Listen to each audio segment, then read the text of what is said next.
నమస్తే, welcome to Eha TV. BOE company 2021 నుంచి యాపిల్కు OLED ప్యానెల్ను సరఫరా చేస్తోంది. అయితే ఈ డిస్ప్లేలు శాంసంగ్కు చెందిన సొంత టెక్నాలజీని అనధికారికంగా ఉపయోగించారు అని ఆరోపిస్తూ శాంసంగ్ ITCకి ఫిర్యాదు చేసింది. ITC ప్రాథమికంగా శాంసంగ్ వాదనకు అనుకూలంగా తీర్పు ఇచ్చింది.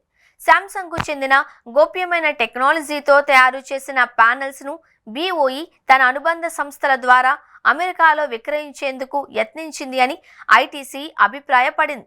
ఈ నేపథ్యంలో BOE తయారు చేసిన OLED స్క్రీన్లను అమెరికాకు ఎగుమతి చేయకూడదు అని, ఇప్పటికే స్టాక్గా ఉన్న ప్యానెల్స్ను కూడా విక్రయించరాదు అని ITC స్పష్టం చేసింది.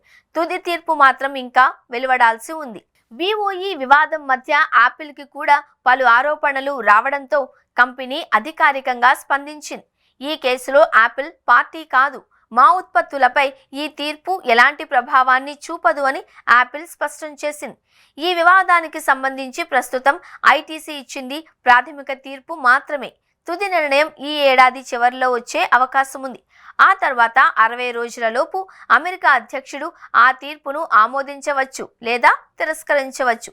BOEతో పాటు యాపిల్కు డిస్ప్లేలు సరఫరా చేసే ఇతర కంపెనీలు శాంసంగ్, LG, టోషిబా ఉన్నాయి. ప్రస్తుతం మార్కెట్లో ఉన్న iPhone 15, 16 మోడళ్లలో ఈ 3 కంపెనీల డిస్ప్లేలు వినియోగించబడ్డాయి.